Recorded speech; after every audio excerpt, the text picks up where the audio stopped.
সাতগাছিয়া বিধানসভা তৃণমূল কংগ্রেসের দায়িত্বপ্রাপ্ত ও বিষ্ণুপুর ২ নম্বর ব্লক তৃণমূল কংগ্রেসের সভাপতি নবকুমার বেতালের প্রয়াসে ৭ই মার্চ দক্ষিণ ২৪ পরগনা জেলার সাঁজুয়া বই মেলা মাঠে আগামী ১০ই মার্চ ব্রিগেড চলো সমর্থনে জনগণ সভার প্রাক প্রস্তুতি সভা অনুষ্ঠান হয়ে গেল। মোট ১১টি অঞ্চলের প্রায় ৮ থেকে ১০ হাজার মানুষ এই প্রস্তুতি সভায় যোগদান করেন। পাশাপাশি শওকত মোল্লা, শুভাশিস চক্রবর্তী, কুণাল ঘোষ সহ প্রধান উপপ্রধান সংখ্যালঘু সেলের কর্মাধ্যক্ষ প্রমুখদের উপস্থিতিতে এই সভার জমজমাট হয়ে ওঠে। ১০ মার্চ ব্রিগেডে জনসমুদ্র তৈরি হবে বলে জানান নবকুমার বেতাল। ডায়মন্ড হারবারের সাংসদ অভিষেক বন্দ্যোপাধ্যায়ের হাত শক্ত করতে তিনি মানুষের কাছে আহ্বান করেন। বাংলা প্রতি লাগাতার কেন্দ্রীয় বঞ্চনা, ১০০ দিনের কাজ, আবাস যোজনা, রাস্তা ও একাধিক জনকল্যাণমূলক প্রকল্পের টাকা অন্যায়ভাবে বন্ধ করে দেওয়ার প্রতিবাদে এবং বহিরাগত অত্যাচারীদের বিসর্জনের অঙ্গীকার নিতে আগামী ১০ই মার্চ ব্রিগেডমুখী তৃণমূল কংগ্রেসের ডাকে জনসংযোগ সভায় সকলকে যোগদান করার আহ্বান করেছেন।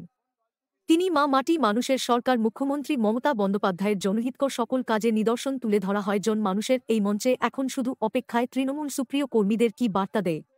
Bureau report, news 7 TV, Satgachhia, Sajoya, Dakshin ২৪ Pargana.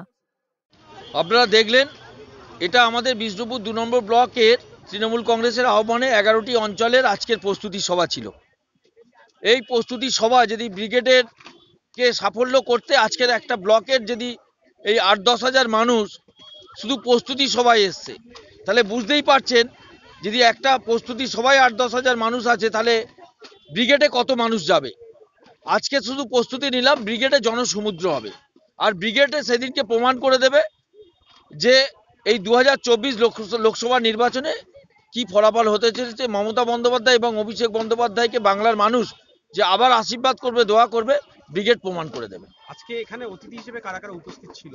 এখানে আমাদের রাজ্য তৃণমূল কংগ্রেসের সাধারণ সম্পাদক, আমাদের দলের মুখপাত্র কুণাল ঘোষ উপস্থিত ছিলেন। ডায়মন্ড হারবার যাদবপুর সাংগঠনিক জেলার যিনি সভাপতি শুভাশিস চক্রবর্তী, আমাদের রাজ্য তৃণমূল কংগ্রেসের সাধারণ সম্পাদক ক্যানিং পূর্বের বিধায়ক, আমাদের সাতগাছিয়ার পর্যবেক্ষক শওকত মোল্লা ছিলেন, আমাদের সাতগাছিয়া বিধানসভার বিধায়ক মোহনচন্দ্র নস্কর ছিলেন, জেলা পরিষদের বিদ্যুতের কর্মদক্ষ সমাজশ্রী বেতাল সহ এবং সংখ্যালঘু সেলের জেলা সভাপতি সহ ব্লকের সকল নেতৃত্ব, কর্মদক্ষ, প্রধান, উপপ্রধান, শাখা সংগঠনের সভাপতি থেকে সকল অঞ্চল সভাপতি, যুব সভাপতি, কেউ বাকি ছিল না, সকল উপস্থিত ছিলেন। আপনাদের তরফ থেকে লিড কত লক্ষ ভোটে হতে পারে? আমরা সাতগাছিয়া বিধানসভা থেকে আমরা এই যে একটা প্রস্তুতি সভায় যে জনসমুদ্র তৈরি হচ্ছে, আমরা মনে করি একটা ৫০,০০০-এর টার্গেট আমরা নিয়েছিলাম অভিষেক বন্দ্যোপাধ্যায়কে জয়লাভ করাবো।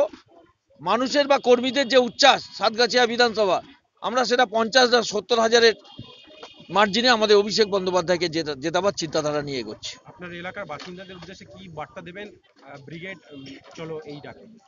ব্রিগেডে শুধু সময়ের অপেক্ষা, ব্রিগেড মুখী মানুষ শুধু বলছে ১০ তারিখ কখন আসবে। বুঝতে পারছেন, একটা প্রস্তুতি সভায় জনসমুদ্র, জনজোয়ার তৈরি হয়েছে।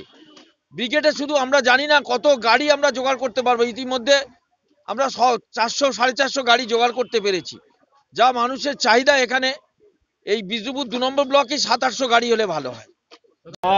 আমরা দেখছি অভিজিৎ গাঙ্গুলি তিনি বিজেপিতে যোগদান করলেন এবং যোগদান করে একের পর এক মন্তব্য, কার্যত অভিষেক বন্দ্যোপাধ্যায়কে নাম না করে বলছেন যে তালপাতা সেপাই বা তৃণমূল কংগ্রেস কোনো দল নয়, এটা হচ্ছে একটা সার্কাস পার্টি।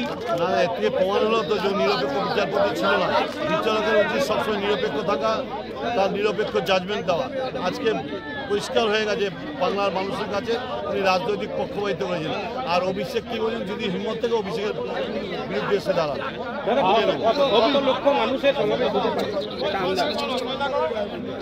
থেকে ১৪ লক্ষ হবে। আমার আরেকটা বিষয়, অভিষেক বন্দ্যোপাধ্যায়ের বিরুদ্ধে তিনি যদি প্রার্থী দেন, দল তাকে প্রার্থী দেয়, তাহলে লক্ষাধিক ভোটে হারাবেন অভিষেক বন্দ্যোপাধ্যায়কে বলে।